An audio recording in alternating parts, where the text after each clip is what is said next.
Bonjour à toutes et à tous. Nous allons commencer cette rencontre organisée par Le Point et le Festival d'Angoulême. Rencontre autour de la caricature en compagnie de Coco et de François Bouc. La rencontre durera à peu près 1 heure avec 45-50 minutes d'échange avec Coco et Bouc. Et puis ensuite, vous aurez la parole pour poser toutes les questions que vous souhaitez aux deux auteurs. Voilà. Mais avant tout, je vous demande évidemment d'accueillir très chaleureusement Coco et Bouc.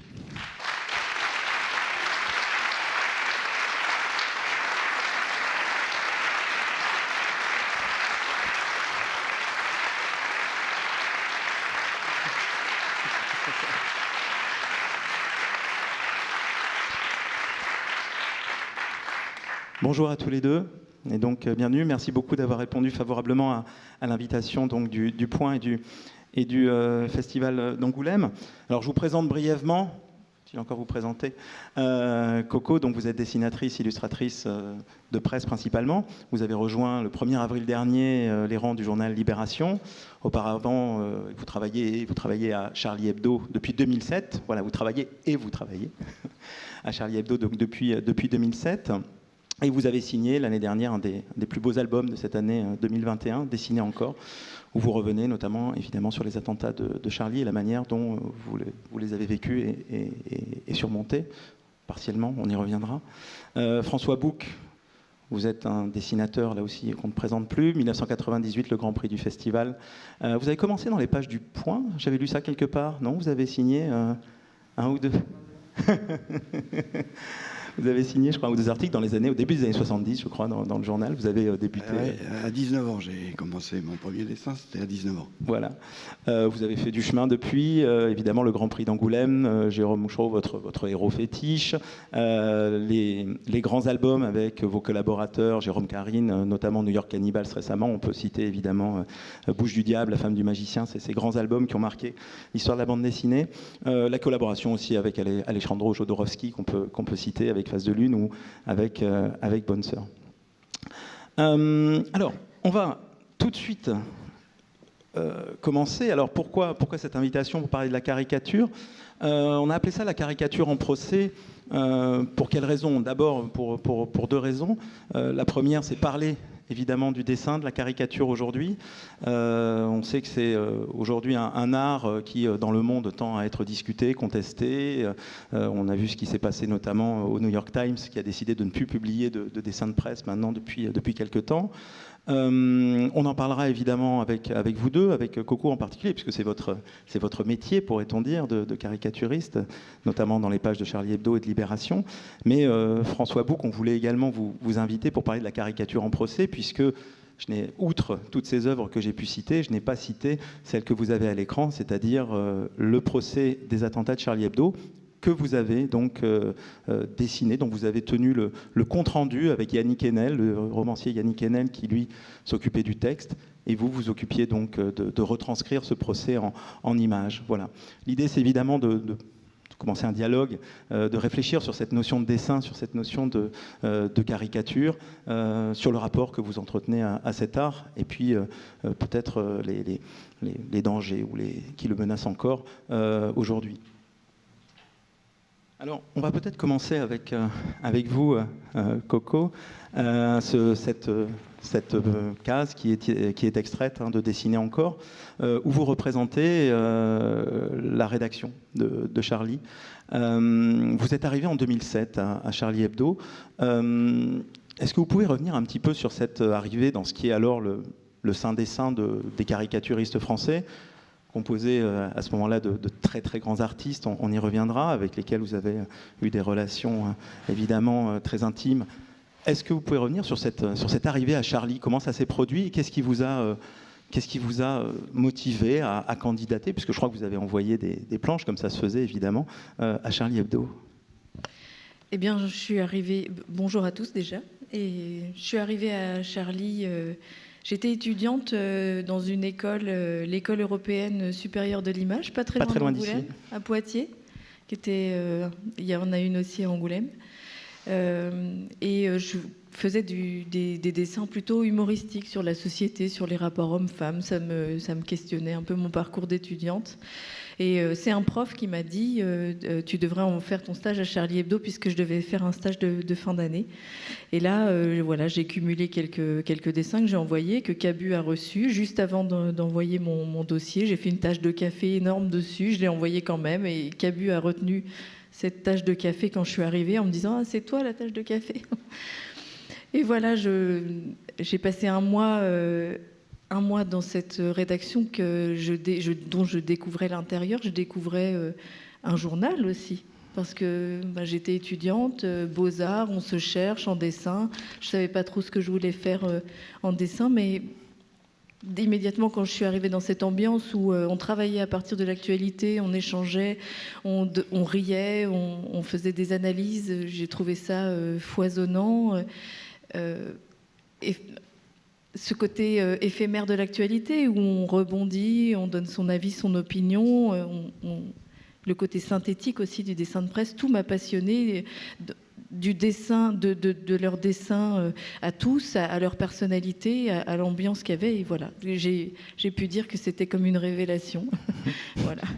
François, vous dites que vous avez commencé à 19 ans dans les pages du Point. J'imagine que c'était pour des dessins de presse ou d'actualité ou Oui, c'est ça. En fait, quand je suis arrivé au Point, je savais que le Point cherchait à cette époque-là un caricaturiste. Et donc, il y avait un copain qui m'avait dit « Tu devrais aller au Point » parce que... Donc, je suis arrivé, j'étais encore plein de puberté. Je me rendais pas compte de l'image que je pouvais donner, mais je devais être emprunté comme un adolescent attardé, quoi. Et j'avais tous mes dessins, j'avais amassé tous mes dessins dans un carton qui dégueulait de dessins, tellement il y avait de dessins. Et donc j'étais toujours emmerdé à chaque fois que j'allais voir une rédaction, parce que mes dessins, ils tombaient par terre, partout. Et donc j'arrive à la rédaction, je vois le directeur artistique qui s'appelle Jacques Eza, qui s'appelle toujours Jacques Eza, mais qui est plus au Point, bien sûr. Et il voit mes dessins et puis il me dit tu peux me faire un dessin pour demain? Je dis oui, d'accord. Et donc il me donne des photographies, c'était un dessin avec Kissinger, avec la crise du pétrole à l'époque, etc. J'ai passé ma nuit à faire le dessin et puis le lendemain matin je suis allé le porter. Et il m'a dit ah bah d'accord, c'est bien, on te le passe. Et un mois après il me demandait de faire la couverture du journal. J'ai dit, c'est pas vrai, il va pas me demander de faire la couverture du journal. Et si, je fais la couverture du journal. Alors ma famille qui voulait pas que je fasse du dessin, ils achetaient le Point toutes les semaines.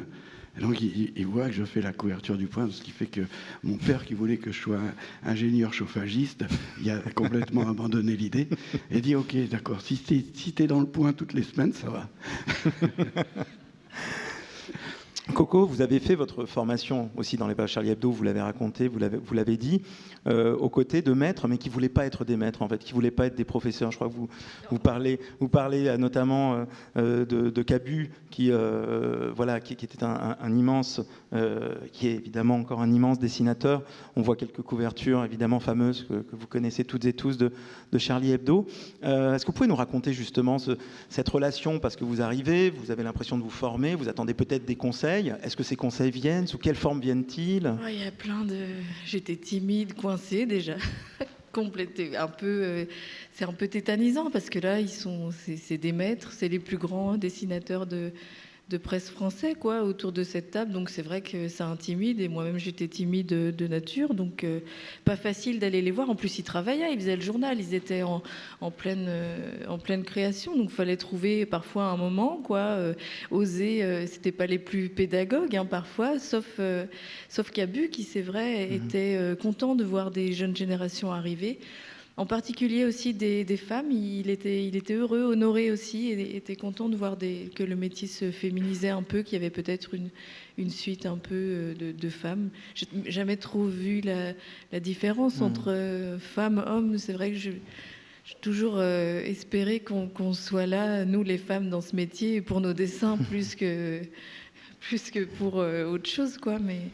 Donc voilà, il fallait y aller. Et voilà, j'ai des souvenirs comme ça, en particulier avec Cabu, qui m'aidait dans mes premières caricatures, et puis aussi avec Charb et avec Chris aussi, qui m'aiguillait dans les idées, dans le sens de la formule, parce que c'est quand même quelque chose d'assez atypique, le dessin de presse. Ça a l'air facile comme ça, mais il faut une répartie, il faut une conjonction du texte, du dessin, il faut un sens graphique, un sens de la caricature, voilà, appris comme ça. Et donc, et Cabu, est-ce que vous lui montriez vos dessins, est-ce que vous lui présentiez? Bizarrement, c'est vrai que j'étais timide, mais j'étais plutôt fonceuse. Je mettais quand même mes dessins au mur, et j'osais parfois aller montrer ma crotte. Mon truc, voilà, en me disant au moins j'ai rien à perdre, au mieux j'ai un avis, et puis voilà. Si, je me souviens très bien d'une fois, je suis allée montrer un dessin à Tignos qui m'a dit c'est vraiment de la merde, mais il l'a dit tellement cash que je suis plus venue le voir après, mais ça, par contre, ça m'a fait cogiter et m'améliorer. C'était une bonne critique aussi. François Bouc, vous connaissiez bien Cabu aussi, vous le connaissiez très bien. Mais justement, j'étais super étonné. Une fois, il vient à Lille, puisque j'habite Lille. Il vient à Lille et il cherche à me voir. Alors que j'étais tout jeune dessinateur, j'avais fait que quelques dessins dans les pages du Point, mais il les avait vus. Et je me dis, putain, il regarde les dessins. Il était vachement inquisiteur. Il regardait un petit peu partout les dessins. C'est un type qui avait un amour du dessin qui était énorme. Et une culture du dessin qui était énorme, elle aussi. Ce qui fait que j'étais super content. On avait passé, je me souviens, une soirée, après qu'on se soit rencontrés, on nous avait emmenés dans une boîte de nuit. Il y avait tous les mecs qui dansaient comme ça. Puis nous, on était penchés sur la table, en train de regarder des dessins qu'il avait fait dans la journée. Et on avait passé notre temps, alors qu'il y avait un bazar tout autour de nous. Et nous, on regardait, on parlait de dessin dans une boîte de nuit, avec la difficulté de s'entendre. Alors notamment, c'est la question de se former à l'art de la caricature, qui est un art difficile, évidemment, et la manière notamment de peindre, je crois, Coco, de peindre ces personnages, de peindre ces trognes, en fait, comment on y reviendra évidemment pour vos dessins de presse, récemment pour Libération, comment faire pour qu'ils soient immédiatement reconnaissables, ces personnages. Vous avez notamment, vous avez reproduit dans Dessiner encore un dessin de vous, donc à la suite de l'incendie qui avait frappé les locaux de Charlie Hebdo en 2007, incendie criminel bien sûr, qui faisait suite notamment à la publication des caricatures de Mahomet. Et on voit que vous regardez ce dessin avec le temps ou la distance évidemment, puisque pas mal d'années se sont écoulées. Et alors vous ne voyez peut-être pas à l'écran, mais votre personnage dit alors m'est venu ce dessin un peu symbolique, c'est vrai, dites-vous. C'est-à-dire pourquoi vous le qualifiez de symbolique? Est-ce que c'est trop symbolique? Est-ce que c'est comment vous le voyez? Non, je dis un peu symbolique parce que c'est pas trop dans l'essence des dessins de Charlie d'utiliser comme ça des symboles. Et là, à l'époque, j'étais jeune dessinatrice, je comprenais tout juste comment ça fonctionnait, mais m'est venu ce dessin pour signifier l'incendie d'une forme de résistance, telle que j'ai pu d'ailleurs montrer cette résistance après l'attentat du 13 novembre 2015, où j'ai fait cette couverture de cette victime, ce survivant qui boit du champagne, qui fait la fête et qui pourtant est criblé de balles et le champagne malgré tout coule à flot et la vie continue. Donc cette idée de résister, on le voit à l'écran. Voilà, exactement, de continuer de résister. Je trouvais ça, même s'il n'y a pas eu de victime pour l'incendie, clairement c'était pour moi la possibilité de dire qu'il fallait continuer et pas céder à une peur, à se laisser impressionner par cet incendie. Alors c'est vrai que moi j'étais rien du tout à l'époque, une petite pigiste comme ça, mais j'avais en tout cas compris ça, que les dessins étaient faits dans leur plein droit, dans le plein droit de liberté de la presse, qu'il fallait défendre ce droit au blasphème, et que c'était ainsi que j'étais portée et aussi formée par Charb, par Cabu. Je voyais bien là, dans tout ça que leur volonté c'était de dessiner et de défendre une liberté qui est vraiment chère à ce journal. Alors à droite, justement, c'est bien que vous fassiez référence à cette image, vous avez à l'écran, puisqu'à droite, vous avez le premier, vous reproduisez également, toujours dans Dessiner encore, votre premier dessin. C'est le vrai. C'est le vrai. Ah, c'est votre premier dessin publié dans Charlie Hebdo. Il est un peu... C'est vrai, avec le recul, je le trouve un peu naze, vous allez... Alors, pour vous parler du contexte de ce dessin, vraiment, il a été publié en novembre 2008. Après mon stage en novembre 2007, j'ai fini mes études en juin et en août, je me suis installée à Paris. Et là, c'est le premier dessin qui a été publié en novembre 2008, qui a été choisi par Philippe Veul, je crois, à l'époque. Et je l'avais réalisé vraiment à la plume parce que j'étais un peu en admiration de la manière de dessiner de Cabu, quoi. J'étais souvent à côté de lui, d'ailleurs, parce qu'on apprenait, même s'ils n'étaient pas tous très pédagogues, enfin, en tout cas, ils étaient occupés, pour pas déranger. J'apprenais beaucoup de mes observations d'eux, en fait, comment ils faisaient, les matériaux, comment ils réfléchissaient, comment ils pensaient, comment ça se composait. Donc voilà, c'était de ce travail, j'ai pu me construire énormément grâce à eux. Alors on a pris un petit peu d'avance, mais on va revenir un petit peu en arrière. L'art de la caricature, en fait, donc on a vu précédemment, on voit que vous caricaturez ici des hommes politiques français, dont vous témoignez des réactions, notamment très, très diverses et qui dépassent les clivages, hein, pour le coup, des hommes de droite, des hommes de gauche. Voilà, c'est ça, par rapport à cette relation au dessin ou au blasphème, comme vous le dites, avec certains qui le défendent, d'autres qui le critiquent, et indifféremment d'ailleurs, c'est indépendamment de leur couleur politique, en fait, vous avez pu le voir. Et donc ici, on voit des trognes. Comment on dessine, justement, vous avez appris, je crois qu'on vous a dit comment dessiner des personnages politiques pour qu'ils soient immédiatement reconnaissables.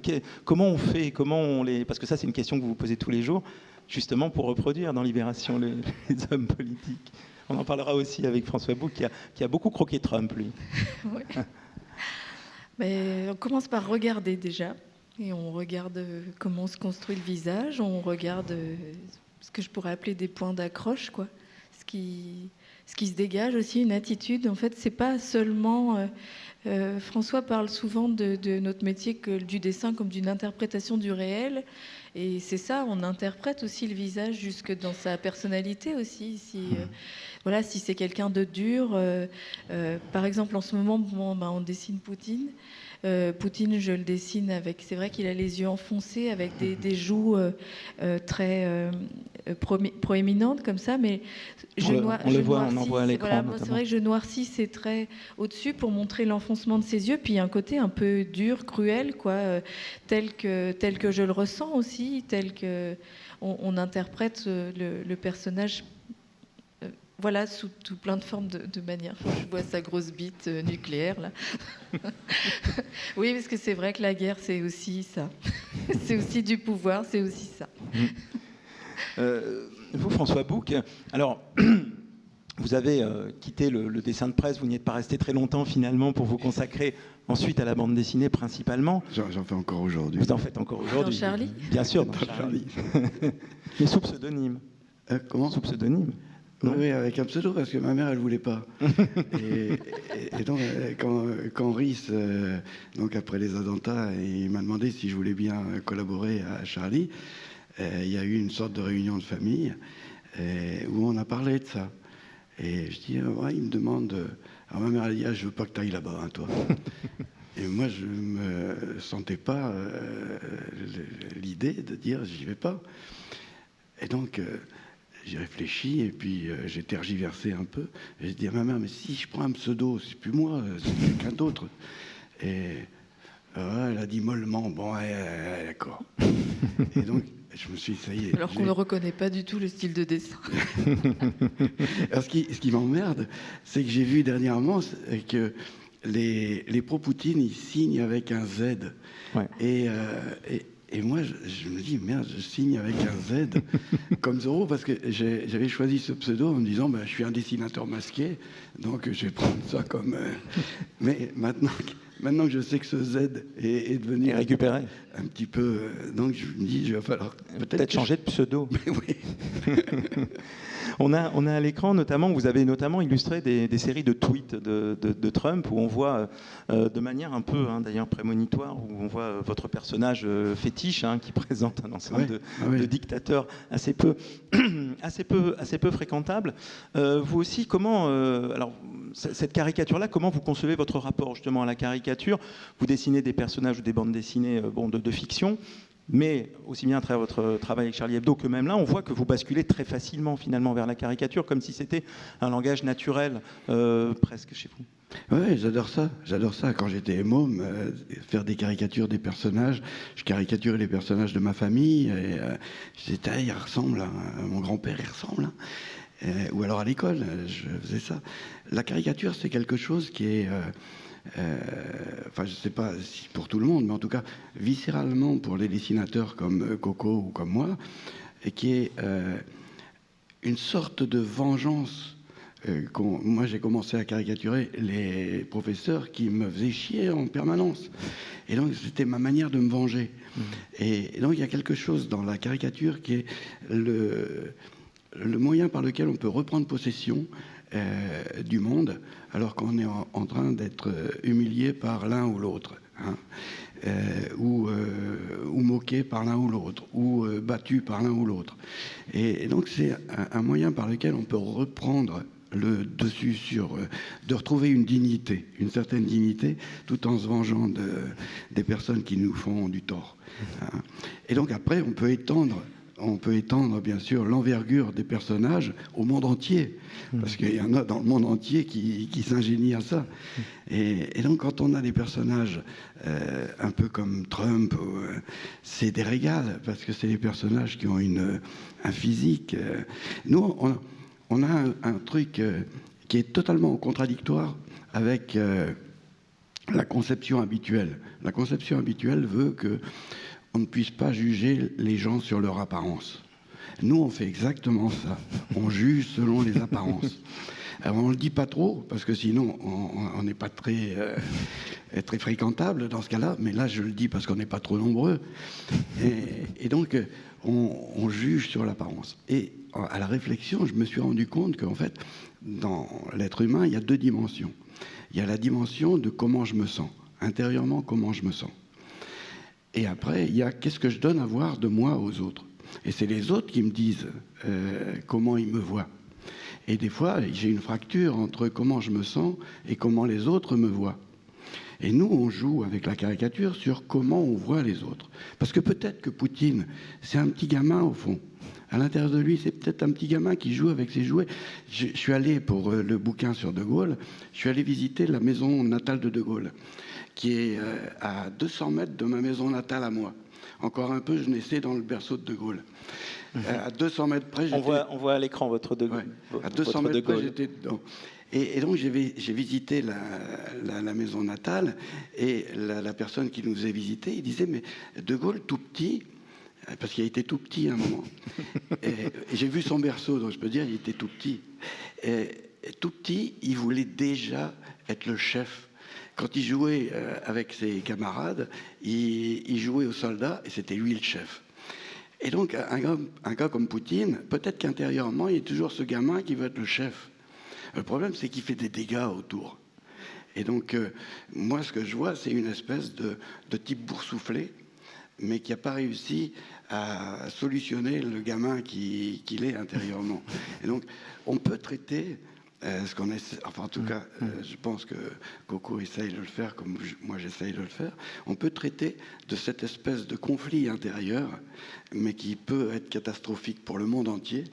Le conflit intérieur qui est à l'intérieur de ces types, hein, comme Hitler, qui voulait se venger de ne pas avoir été au musée des Beaux-Arts, parce qu'un chien, etc. Donc après, les tableaux, on en a des exemples multiples.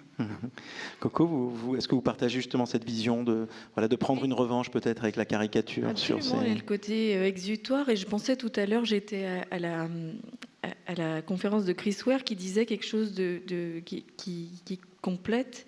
Il disait, je ne dessine pas comme je vois, je dessine comme je me souviens des choses. Et il y a quelque chose de l'ordre d'une intériorité là-dedans. Je trouve on dessine aussi comme on ressent. Et je trouve qu'à partir de là, c'est vrai que Rhys nous dit souvent dans les dessins de presse, qu'est-ce qui vous indigne? Et c'est vrai que ce qui nous indigne, ce qui fait réagir, c'est quelque chose d'intérieur qui donne une rage, une nervosité parfois aux traits et aux propos. Quoi. On part de là. Quoi. Et voilà, dans ce que dit dans ce que dit François, je trouve que oui, il y a un côté vengeance exutoire. On essaye de... C'est modeste parce que ça reste du dessin, je veux dire, mais ça reste quand même des idées fortes qu'on peut poser comme ça dans un journal et des idées qui... Parfois, les dessins muets partent loin. Je veux dire, ça parle à tous et ça peut être intemporel. Il y a cette question-là, quoi. Et la force du dessin, c'est de pouvoir dire les choses comme ça, comme ce coup de poing dans la gueule dont Cavana nous a parlé, quoi. C'est cette devise-là. Je parle mal. Je m'en vais. Mais par exemple, Cabu, il m'étonnait tout le temps parce qu'il disait « je suis pas assez méchant dans mes dessins ». Et à chaque fois qu'il faisait un dessin, il disait je pourrais être plus méchant que ça. En fait, il y avait sa gentillesse et qui faisait partie de ses chromosomes et qui n'arrivait pas à être étouffé par la méchanceté qu'il voulait exprimer. Et ça, c'est un des aspects. Et il y a un truc aussi qui est très rigolo avec... c'est aussi une sorte de paradoxe. Mais quand on s'attache à un personnage à caricaturer, on l'examine pendant des heures et des heures. On fait un premier croquis, on en fait un autre, et on approche petit à petit de qui il est physiquement. Hein. Des grands caricaturistes comme Mulatier ou Ricord, eux, passaient des mois avec la photo du gars qui caricaturait dans leur poche, et ils la regardaient. Ce qui veut dire qu'au fond, on instruit une relation passionnelle avec les personnages qu'on dessine. Pour pouvoir comprendre une physionomie, il faut finalement, d'une certaine manière, être attentif à lui dans tous ses moindres détails. Et donc, d'une certaine manière, on pourrait rapprocher ça d'être en amour. Mais en même temps, on va se servir de ça pour se venger, comme on disait tout à l'heure. C'est-à-dire qu'il y a cette espèce de paradoxe entre les deux. C'est-à-dire qu'on ne peut pas caricaturer quelqu'un sans y attacher une importance énorme dans tous les recoins. Et en même temps, ça sera après pour essayer de... Il y a un côté fascination presque. En fait, ces personnages nous fascinent, dans le pire, le meilleur, ça dépend.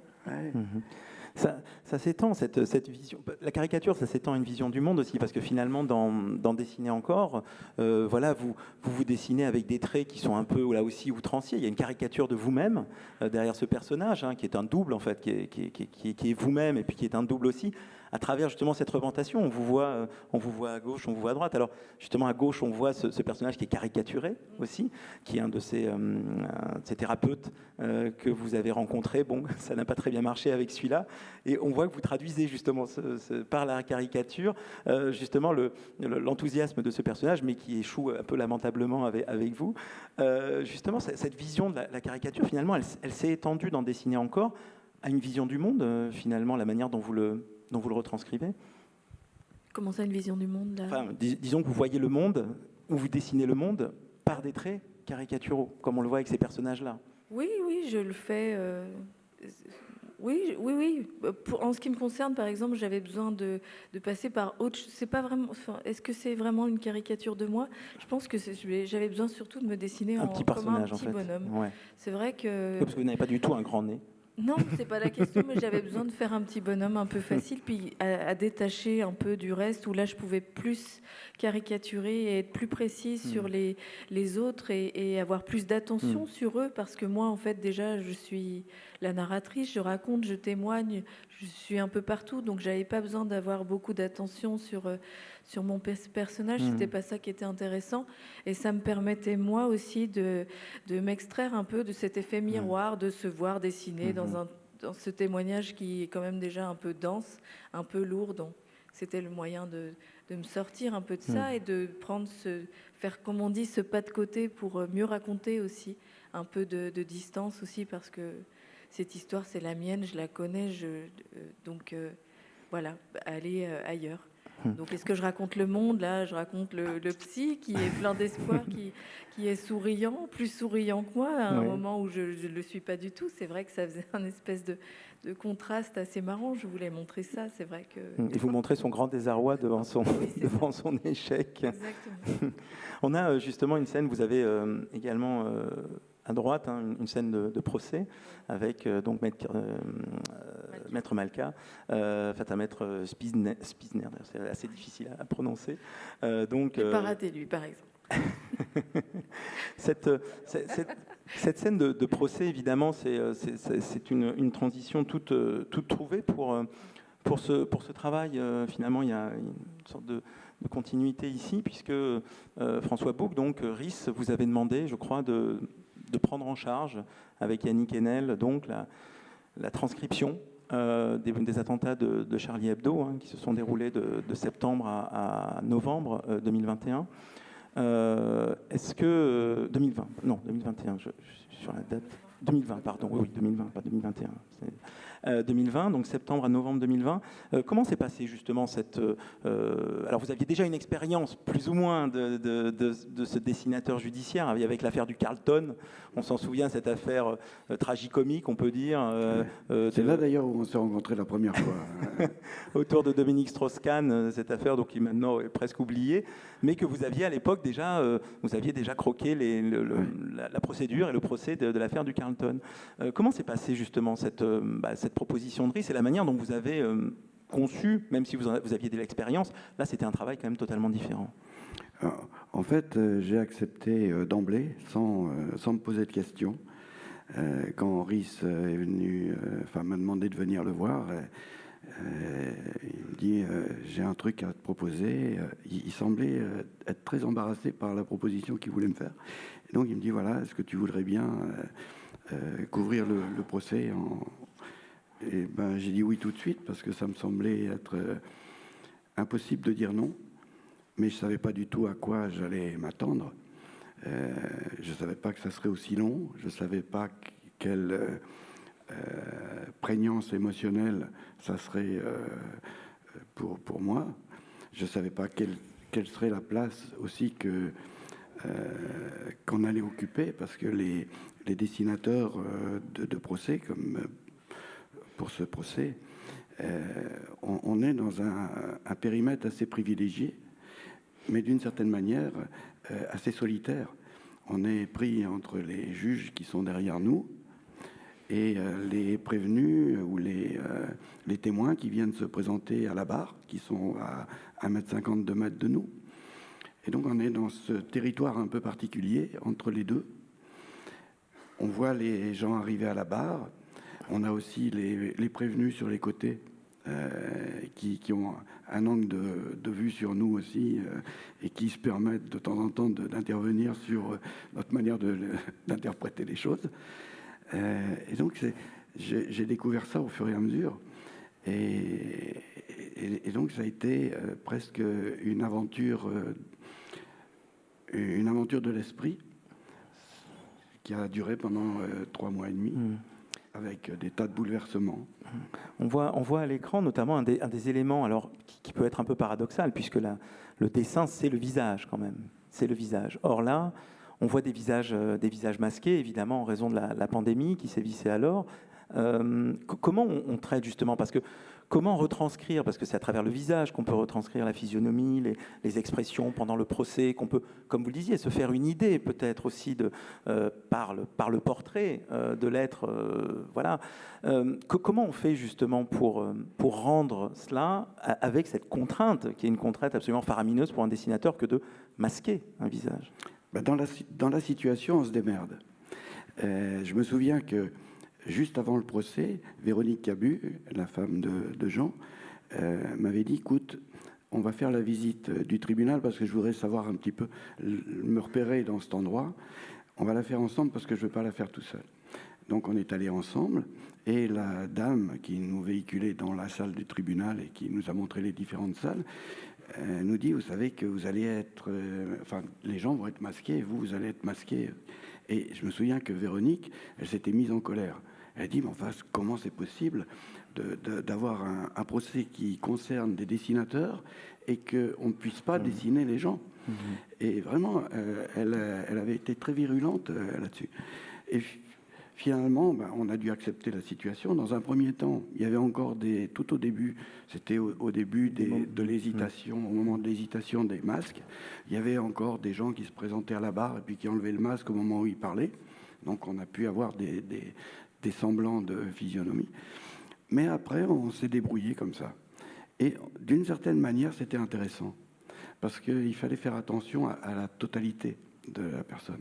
En fait, le visage, bien sûr, peut bien traduire une personne, mais on peut aussi traduire la personne avec la totalité de ce qu'elle est. Comment la personne vient à la barre, comment elle tient ses mains, comment elle joue avec ses pieds, comment elle est embarrassée. Toutes ces choses-là, c'est des choses dont on va tenir compte parce que justement, c'est les seuls éléments sur lesquels... Et le regard aussi. Le regard, il y a des moments où, en plus, quand vous avez la personne qui vient à la barre devant vous et qui vous voit tout de suite, et elle voit que vous... Le dessin, c'est un truc très particulier. Ça n'a pas à voir avec la photographie. La photographie, c'est quelque chose d'un peu agressif, parce qu'il y a un objet entre vous et le sujet qui est photographié. Et le dessin crée une relation. Quand quelqu'un vient vers vous et qui voit que vous êtes en train de le dessiner, d'un seul coup, il accepte ou alors il se défie. Il y a des gens qui étaient les témoins des prévenus, et qui étaient des types de banlieue et tout ça, et quand ils arrivaient à la barre, ils voyaient que j'étais en train de les dessiner, ils avaient un regard terrible, parce que d'un seul coup, il y avait toute leur agressivité qui passait dans le regard en disant « il est en train de me dessiner, lui ». C'était tout ça que j'entendais dans son cerveau. Et donc, le regard de ces gens-là était très... mais par exemple, le regard de l'imprimeur qui a subi... Qui a été pris en otage par les frères Kouachi. Pendant 8 heures. D'un seul coup, il a commencé à pleurer, Michel Catalano, et pendant 1 heure, il a continué à raconter son histoire tout en pleurant. Et là, vous dites, mais il faut que je traduise ça, avec à la fois la pudeur, parce que bien sûr, c'est un dévoilement. Donc la personne qui est en face de vous, elle est en train de se mettre à nu. Donc il faut avoir une certaine pudeur, mais en même temps aussi la dignité, donc cette pudeur digne qui doit quand même traduire ce qui est en train de se passer. On le voit, vous, à droite, on a le témoignage notamment de Coco que vous avez ici peint. Quand vous voyez, parce que là, pour le coup, évidemment, on est dans le dessin réaliste. Là, on est dans le dessin réaliste avec un style particulier, parce que le dessin judiciaire, c'est encore autre chose. Là, vous vous inscrivez aussi dans une tradition qui est encore autre chose, qui n'est pas de la caricature, évidemment, où là, on va être au plus près du réalisme, où on essaye de peindre ce que l'on ressent. Coco, quand vous voyez justement ces images, vous parliez de dignité, François, où c'est ça qui vous, évidemment, qui vous attire par rapport à ce témoignage, quand vous regardez, parce que finalement, ce que vous mimez, effectivement, la situation ici, qu'on retrouve d'ailleurs dans Dessiner encore, où vous dessinez dans cette même situation, mais en situation. Quand vous voyez ces dessins de François, quand vous avez vu le livre paru, une fois paru, bien sûr, même si vous voyez les dessins au jour le jour, puisque vous les publiez sur le site de Charlie Hebdo au jour le jour, quel était votre sentiment sur ces dessins de François ? Déjà, je crois que c'était un duo vraiment exceptionnel d'avoir Yannick Enel au texte et François au dessin. Je trouvais que ça fonctionnait, c'était grand, c'était incroyable. Tout à l'heure, je voulais parler des gestuels, parce qu'on l'a vu dans les Trump de François, outre le fait qu'il ait réussi à dessiner les gens avec la contrainte énorme du masque, on arrive quand même à voir les visages, les expressions des yeux, comme il parle. Il y a aussi cette question de gestuelle, de dégaine presque, dans les personnages de François, les personnages... entre guillemets, on le voit dans ces personnages de BD, mais il y a quelque chose de juste, et c'est vrai qu'il s'empare d'absolument tout pour traduire voilà, une réalité forte qui est devant lui.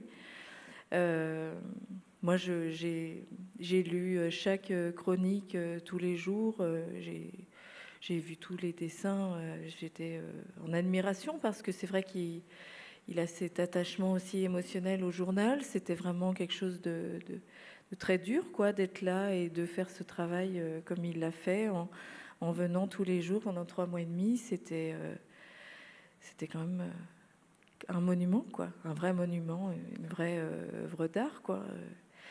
Quand on voit ça, il n'y a pas beaucoup qui auraient pu faire ça. Je crois qu'il a ouvert la voie à pas mal de dessinateurs aussi, parce que maintenant, pour le procès des attentats de Paris du 13 novembre, on voit aussi que des tas de dessinateurs, voilà, témoignent, mais par le biais du dessin, en fait. Témoignent, mais aussi, on sent l'influence de Bouc, je trouve. Je trouve qu'il y a eu un après François Bouc, après ce procès. Je le dis vraiment objectivement. Et voilà, bon, ben, ça fait bizarre de se voir vu. Mais moi, je suis allée là-bas pour dire ce que j'avais à dire avec le témoignage de ça, voilà. C'était dur, j'étais concentrée, je l'ai pas vu me décider tout de suite. Il a saisi un moment fugace, je crois même qu'il l'a compris. J'ai eu l'impression qu'il était un peu avec moi là, en voyant ce dessin. Même si voilà, personne n'était avec moi, je le sais que trop bien, mais ça fait quelque chose de voir ce travail à la fin, de voir cette implication du dessinateur, de l'homme, de l'écrivain aussi, de Yannick Enel, qui a justement écrit, voilà, il faut raconter pour que la mort n'ait pas le dernier mot. J'aurais pu rajouter, il faut dessiner aussi. Voilà. Merci. On va peut-être conclure avant de passer la parole sur finalement ce qui est aujourd'hui littéralement... Là, c'est plus du tout pareil. C'est pas du tout pareil, mais justement, on change de registre. Mais ce qui est littéralement votre quotidien aujourd'hui, puisque c'est votre quotidien. Oui. On sent petit de passer, on sent nul. Sans transition. Des gamins avec des crottes de nez. C'est la vie aussi. C'est la vie, c'est ça. On passe quand même, puisque vous le dessinez, d'en dessiner encore. C'est la vie quand même qui reprend le dessus, et le dessin qui reprend le dessus aussi. On va conclure rapidement parce que on va passer la parole au public, parce que je pense qu'il doit y avoir beaucoup de questions sur justement. J'ai pris des dessins de Libération, notamment un très récent, celui de Jean Castex et d'Emmanuel Macron est très récent même. Comment vous vous êtes converti au dessin quotidien, qui n'était pas votre rythme, puisque Charlie Hebdo, c'était un hebdo, comme son nom l'indique. Là, vous avez pris la suite de Willem, avec évidemment un héritage qui est important, de la part de ce monument aussi du dessin qui est Willem. Comment justement vous avez assuré ce passage à témoin, enfin ce témoin plutôt Déjà, je ne sais pas si j'assure, j'essaye d'assurer. J'essaye d'assurer avec une pression, c'est une grosse pression quand même. Et pour l'angoissée que je suis, on fait avec, je pense qu'on est un peu tous des angoissés, les dessinateurs. Et ce que disait Wolinski. Wolinski disait ça beaucoup. On fait avec nos doutes et on avance comme ça en essayant de les canaliser au mieux. Et moi, tous les jours, j'essaie de canaliser ça, ce qui est d'autant plus énorme de passer après Willem, j'en suis bien consciente. Quand j'ai pris sa relève, il m'a dit « Je te laisse Libération pour les 40 prochaines années ». Et puis, il m'a envoyé quelques messages vraiment sympas, encourageants. Donc, j'essaye de tenir cette barre-là et voilà, de dire ce que j'ai à dire tous les jours, en essayant aussi d'avoir à l'esprit que, comme c'est en quotidien, je suis libre parfois d'envoyer ces coups de poing dans la gueule et d'utiliser le dessin comme un exutoire, mais parfois aussi d'être plus légère, parfois de faire dans le dessin muet. J'essaye d'expérimenter et de trouver, voilà, dans le champ du dessin, dans le champ de mon expression, des tas de possibilités. C'est la chance d'être aussi dans un quotidien. C'est de rythmer la semaine au gré de l'actualité qui est vraiment dure en ce moment, très dur. Je me suis levée ce matin en voyant un petit enfant qui sortait des décombres du théâtre de Mariupol et qui tentait d'être réanimé. Voilà, on est confronté à ces actualités tous les jours depuis des semaines et il faut pouvoir les traduire, il faut pouvoir en rendre compte, il faut pouvoir être dedans et s'en détacher aussi. C'est toute une espèce de jeu d'équilibre. Et voilà, j'essaye de prendre ma part là-dedans, quoi, et de faire émerger des choses, des champs de réflexion. Là, par exemple, bon, il y a eu le quoi qu'il en coûte. On voit que on voit que la gabegie gouvernementale est terminée. On peut rire un peu de ça aussi. Ouais. Après, je me rends compte aussi de la différence dans le dessin éditorial. Ouais. Voilà, le dessin éditorial, il est un petit peu différent du dessin satirique, même si je peux dire tout ce que j'ai à dire. J'ai quand même une forme d'adaptabilité à une ligne éditoriale, de la même manière que quand je suis sur Arte, je dessine en direct un peu différemment aussi, parce qu'il faut pouvoir aller... Oui, vous dessinez sur le 28 minutes, Voilà. sur l'émission 28 minutes d'Elisabeth voilà. Et François dessine encore autrement, et ce qui fait que le dessin, c'est assez magique, c'est qu'il y a des tas de façons de dessiner sur un même sujet. On pourrait avoir des tas de façons de dire, ou des tas d'angles d'approche. Voilà, j'essaie de faire ça bien. Vous l'avez dit, François, que Coco se tirait fort bien de cette lourde succession. Je suis à côté. Je regarde tous les jours. Qu'est-ce qui vous semble justement sur ces dessins-là, François? Qu'est-ce que justement, comment vous les jugez avec l'œil du dessinateur que vous êtes? Pourquoi ces dessins-là ils sont réussis? Et c'est vrai que Coco a formidablement réussi ce passage de témoin. C'est difficile, là, vous me demandez un petit travail d'exégèse.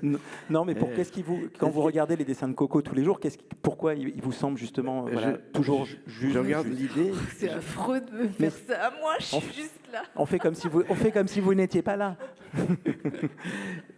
Je regarde l'idée, bien sûr, parce que oui, t'inquiète. Je regarde l'idée et je vois la pertinence de l'idée.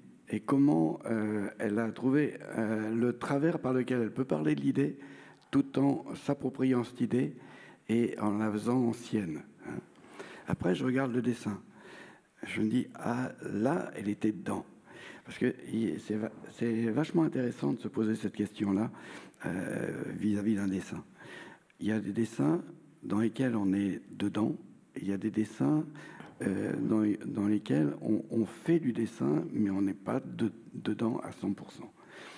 Être dedans à 100%, c'est d'avoir le trait juste, qui coïncide avec l'intention, sans qu'il y ait le moindre élément parasite qui vient s'associer. Du genre, je vais faire le dessin de ma vie. Et ils vont le voir. Ils vont voir ce qu'ils vont voir. Aussitôt qu'on a une idée comme ça, qui vient se surajouter au trait, c'est cette idée-là qui va présider au trait. Et donc, on est en décalage avec l'idée initiale qui motivait le dessin. Et donc, je regarde ça. Et quand je vois des dessins comme ça, je vois bien. Elle a fait son trait, elle était dans son trait. Donc, ça me va complètement. Merci beaucoup. On va passer la parole au public qui est nombreux. Il y a un micro qui peut circuler. N'hésitez pas à lever la main et on vous passera le micro. Voilà, on a une grosse dizaine de minutes pour les questions. N'hésitez pas, évidemment, à poser les questions que vous souhaitez à Coco et à Bouk.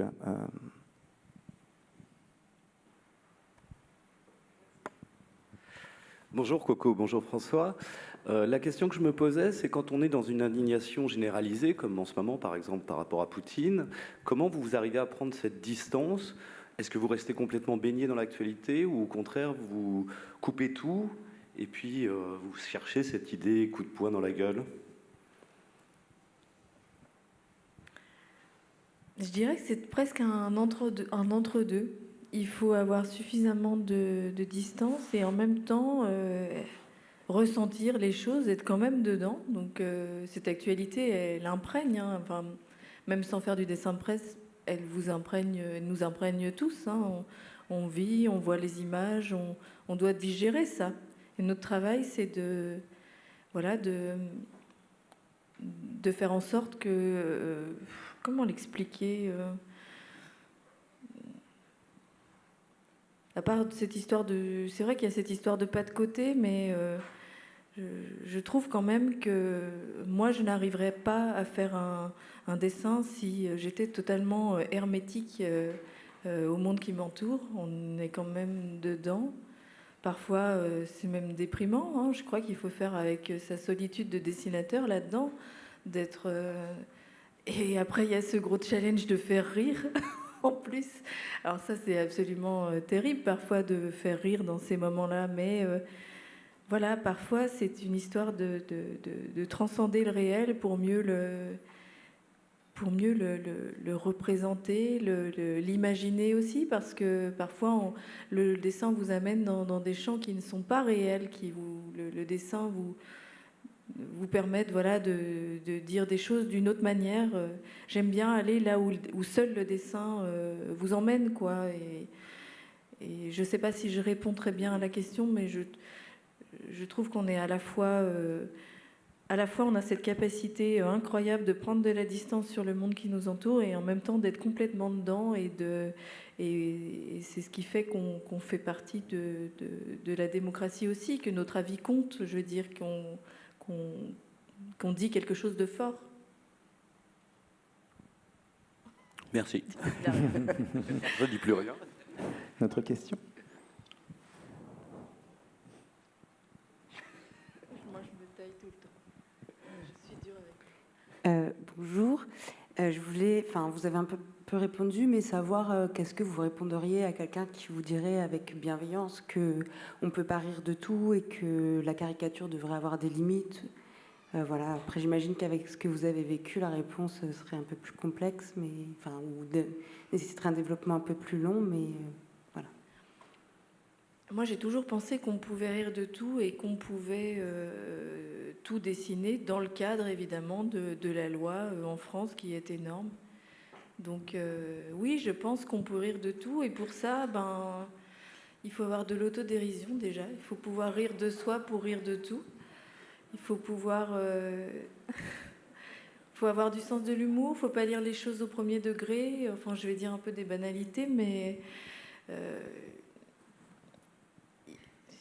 Le sens de l'humour, j'ai l'impression parfois il part un peu. J'ai l'impression que le sens de l'humour est remplacé par une espèce de morale ambiante qui moi, m'interroge, quoi. Et j'ai envie de dessiner davantage sur tous les sujets quand je vois ça. J'ai envie de défendre quelque chose qui m'importe et puis qui fait que quand on voit un dessin, tout de suite, ça vous sort de quelque chose, ça vous amène prendre la vie, elle est telle qu'elle est, je veux dire, l'actualité, elle est telle qu'elle est, il y a ce réel qui est plombant. Avec le dessin, vous le voyez autrement, ça fait quelque chose qui... Bon, je vais laisser François l'expliquer, il le fera vachement mieux. Il le fera vachement mieux, je vous assure. Vas-y, François, c'est pour toi. Oui, mais... Qu'est-ce que je vais dire? Je vais reprendre un des termes que tu viens d'employer. C'est que pour moi, l'humour doit être sans morale. Le gros problème, c'est que la plupart du temps, ceux qui s'opposent à l'humour, c'est les moralistes. C'est les gens qui ont des doctrines et qui ne veulent pas que leur doctrine soit mise à mal par un dessin d'humour. Alors que le dessin d'humour, il doit être, dans ma conception en tout cas, d'un ordre métaphysique. C'est-à-dire qu'il doit être au-delà de toutes les conventions humaines, de toutes les organisations humaines. Et dans toutes les cultures, il y a eu de l'humour. Parce que cet humour a toujours réussi à dépasser les éléments moraux qui viennent. Les éléments moraux sont à la fois complètement nécessaires pour que un être humain puisse vivre. En fait, un être humain, c'est une espèce de création boursouflée de morale. Et on ne peut pas faire autrement que d'être comme ça. C'est-à-dire que quand on a un enfant, il suffit de regarder comment on fait avec les enfants. On a un enfant et le gars, il ne sait rien du monde. Il arrive, c'est un extraterrestre, il ne sait rien. Et on va lui dire, ah non, ça tu ne peux pas faire. Maman, elle n'est pas contente. Quand tu fais ça, maman, elle n'est pas contente. Ah d'accord, donc je ne peux pas faire ça. Ça, je peux faire. Ça, tu peux faire. Parce que quand tu fais ça, maman est contente. Et papa aussi est content. Ok. Et puis après, il y a le professeur à l'école qui dit, ah, ça, tu ne fais pas non plus. Et donc, on est en train de se construire sur un certain nombre de j'ai le droit, j'ai pas le droit. Ça c'est bon, ça c'est pas bon. Et on est une espèce de création boursouflée de tout ça. Et l'humour, c'est un truc qu'on a à l'intérieur de nous qui veut dépasser tout ça, qui veut dépasser toutes les morales. Et les dessins les plus réussis, c'est des dessins qui échappent à toutes les morales. Presque, celui qui regarde ça avec sa morale, il est scandalisé. Et c'est normal qu'il soit scandalisé parce que c'est fait pour ça. C'est fait pour qu'il échappe à son code. Une fois, je me retrouve avec Sampé. Et j'adore Sampé. Et je lui dis, vous savez, monsieur Sampé, il y a un dessin, à chaque fois que je le vois, il est incroyable. Et le dessin, je vais vous raconter, c'est simple. Enfin, c'est simple. Il n'est pas simple, le dessin. C'est une espèce de bataille médiévale où les types, ils sont en train de se charcuter. Et donc, on voit du sang partout, des machins, des chevaux. Enfin, il y a une espèce de truc comme on voit dans les films les plus gore. Et au milieu, il y a un gars, il est en train de faire tourner sa masse d'armes. Et la boule avec des pics, elle se détache. Et le gars, il fait « Attention !» Et ça, c'est un truc qui n'est pas moral, qui est gentiment pas moral. Pourquoi? Parce que d'un seul coup, il y a des mecs qui s'écharpent, et il y a sa gentillesse qui sort malgré tout, et qui dit pourvu qu'il ne tombe pas sur quelqu'un qui pourrait être blessé. Voilà, ça c'est des choses incroyablement puissantes, et qui échappent donc à toutes les conventions. Et quand on arrive à trouver un gag comme ça, et on n'en trouve pas des milliers dans une vie d'humoriste, hein, c'est pas vrai. Quand on trouve un truc comme ça, on est ravis. Merci. On va prendre peut-être une dernière question. La rencontre touche à sa fin. Peut-être une dernière. Ça l'a bien répondu.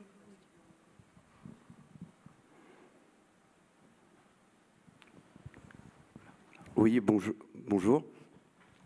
J'aurais aimé savoir, dans un journal comme Libération ou bien comme Charlie, est-ce que le dessinateur, il est intégralement responsable de l'intégralité du dessin, c'est-à-dire le texte et l'image, ou bien alors est-ce que l'équipe de rédaction lui dit non, change ça, ou voilà, est-ce que ça fait débat?